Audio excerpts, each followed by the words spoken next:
Cek satu ya, kemarin ada hajatan partai yaitu Nasdem alias Nasional Demokrat, yaitu Rakernas. Dan ini sih menurut saya simbolik aja ya, karena soal Nasdem bakal dukung Anies, lalu dibalut dengan dukungan kepada Ganjar dan juga Andika. Ini sebenarnya sudah jadi obrolan atau perbincangan publik sejak 1-2 bulan sebelumnya. Kadang saya juga heran di Indonesia ini ya, hal-hal yang sangat rahasia dalam politik itu sebenarnya adalah obrolan yang sangat biasa yang ada di masyarakat. Bahkan masyarakat kelas warung kopi lah seperti kita-kita ini berbulan-bulan sebelumnya. Kadang saya nggak terlalu percaya dengan gimmick misalnya soal capres, Nasdem ini masih sangat terbuka, tapi juga rahasia. Karena ya, padahal Mang Udin warung kopi langganan saya itu aja tahu Nasdem ditenggarai mau mendukung Anies, tapi malu. Malu kalau langsung kemarin tuh pas Rakernas itu to the point mendorong calon tunggal, itu gengsi. Bisa jadi karena masih takut dicap merebut brandingnya milik PKS, yaitu Partai Kadrun.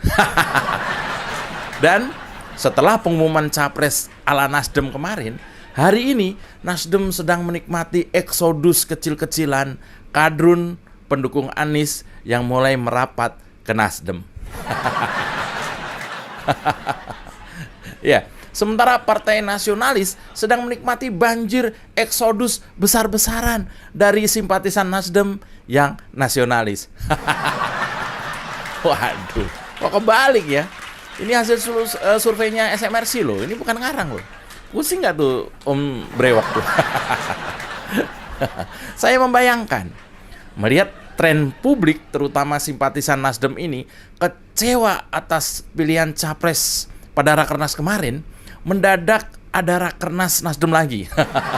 Saya membayangkan seperti itu. Lalu ada pidato Om Surya, ya, Om Brewok, kira-kira begini. Ya, saudara yang diberkatin Tuhan Yang Maha Esa, melihatin dan menimbangin, maksud saya melihat dan menimbang reaksin masyarakatin yang ternyata nyakitin terhadap keputusan Rakernas kita tempo hari.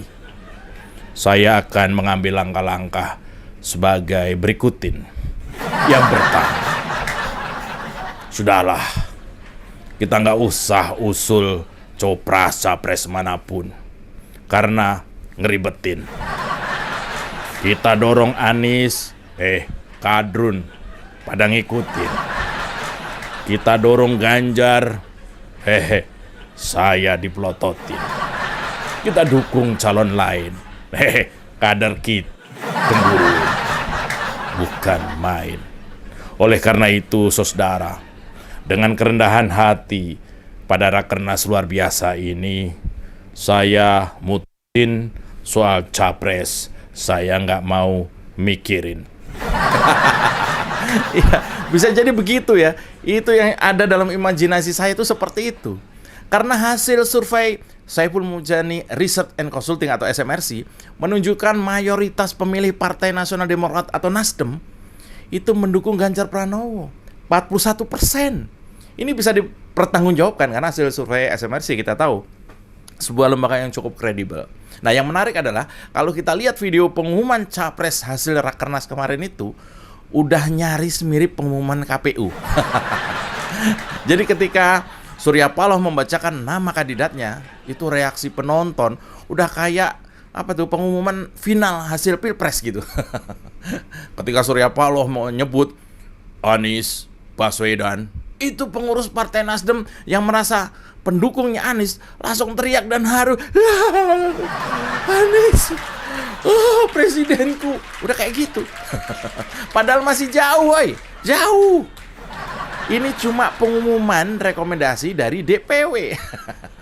Masih panjang. Nasdem sendirian yang nggak bisa mengusung capres. Masih jauh prosesnya. Belum kalau koalisi, pasti penuh syarat, penuh drama. Koalisinya oke, tapi capresnya nggak oke. Atau boleh koalisi tapi calonnya nggak cocok, ya ribet. Atau udah dapat partai kawan koalisi Tapi ternyata simpatisan partainya nggak setuju dan malah melawan. Masih jauh, bos. Perjalanan Anies masih jauh.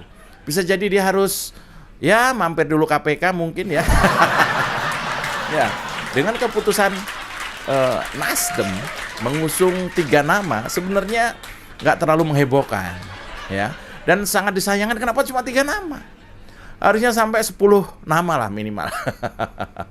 Jadi kemungkinan bakal lebih seru dan berdampak pada dukungan masyarakat kepada Nasdem. 10 nama. Kalau bisa 10 orang dari 10 latar berbeda, jadi memungkinkan Petamburan ini perwakilannya nggak cuma Anies gitu. Ada koalisi Petamburan kan. Nah, keputusan Nasdem menyertakan Anies dalam hasil Rakernas ini bisa jadi jejak yang kurang menguntungkan menurut saya. Bisa jadi ini akan dikapitalisasi lawan. Mengingat jejak Anies yang berdekatan bahkan menikmati dukungan dari ormas terlarang atau golongan Wahabi, juga para pengusung khilafah. Apakah ini tidak akan berimbas kepada Partai Nasdem? Ini yang kita khawatirkan sebenarnya. Jangan sampai partai yang namanya saja sudah nasional, Demokrat, justru mendukung kandidat yang diragukan nasionalismenya. Tapi sebagai seorang pengusaha, saya yakin Om Surya Paloh pastilah mendengar banyak suara. Beliau bukan orang baru di perpolitikan. Dan Nasdem ini sudah hampir 11 tahun menjadi bagian daripada Pilpres di Indonesia. Siapa yang mau kalah? Orang Betawi bilang, seri aja nggak mau apalagi kalah. Tapi ya tetap pakai logika. Buat apa dorong-dorong Anies, malah efeknya kecipratan dan ikutan belepotan kinerja Anies. Nasdem sudah sangat berjasa kepada Anies dengan menjadi penyelamat acara Formula E yang efeknya masih terasa sampai hari ini. Efek buruk tapi. Jadi nggak perlu merasa berutang budi kepada Anies. Keselamatan partai dari gelombang eksodus pendukung harus yang lebih utama. Mendukung Anies menang belum tentu, tapi stempel sebagai partai pendukung kadrun dan pendukung Bapak Politik Identitas Indonesia malah sudah tersematkan. Baru 2 hari Nasdem ini mengumumkan mendukung Anies sebagai capres. Lihat aja perbincangan negatif publik kepada Partai Nasdem mengemuka. Sampai ada tagar viral, kalau nggak salah, "Goodbye Nasdem." Ya. Orang baik akan menyebabkan kebaikan bagi partai pendukung pastinya. Dan kandidat bermasalah hanya akan menyeret-nyeret partai pendukung ikutan kena imbas kelakuan kandidatnya. Saya sih masih meyakini ya, Nasdem nggak akan kemana-mana. Maksudnya nggak akan main api membentuk koalisi dengan oposisi seperti Demokrat dan PKS. Ini menurut saya bisa jadi, karena riskan. Sudah riskan, bisa jadi raskin. Raskin itu merasakan kemiskinan. PKS hafal kalau soal ini. Ya, Nasdem saya prediksi akan kembali ke kitahnya, yaitu partai nasionalis yang akan bersekutu dengan sesama nasionalis. Dan bakal tetap menjadikan rakyat dan konstituennya penjaga Pancasila dari rongrongan kelompok anti Pancasila dan anti Republik Indonesia. Kemarin saja Anies dan kelompoknya baru saja berkumpul menggelar acara temu kangen alumni Timur Tengah kalau nggak salah. Lantas beredar video 2 orang tokoh di sekelilingnya, yaitu Bahtiar Nasir dan juga Abdul Somad, yang membuat kita merinding. Videonya tersebar, entah itu video kapan. Tapi dua orang itu menyampaikan bahwa agama memang harus dibawa ke politik. Lantas Bahtiar Nasir menyebutkan bahwa 2024 adalah saat kemunculan sistem pemerintahan khilafah. Masa Nasdem kayak gini nggak tahu? Waduh. Dan komitmen terhadap calon presiden yang utama adalah bahwa capres harus bersih dari kelompok bervirus anti Pancasila, yaitu kelompok yang membawa agenda sistem pemerintahan khilafah. Waduh. Awas Om Surya, jangan sampai ente kecipratan paham-paham kayak gini. Harus tetap menjadi pejuang demi NKRI yang punya Bhinneka Tunggal ini. Maksud saya Bhinneka Tunggal Ika ya. Saya Mas Jopre. Aman kan?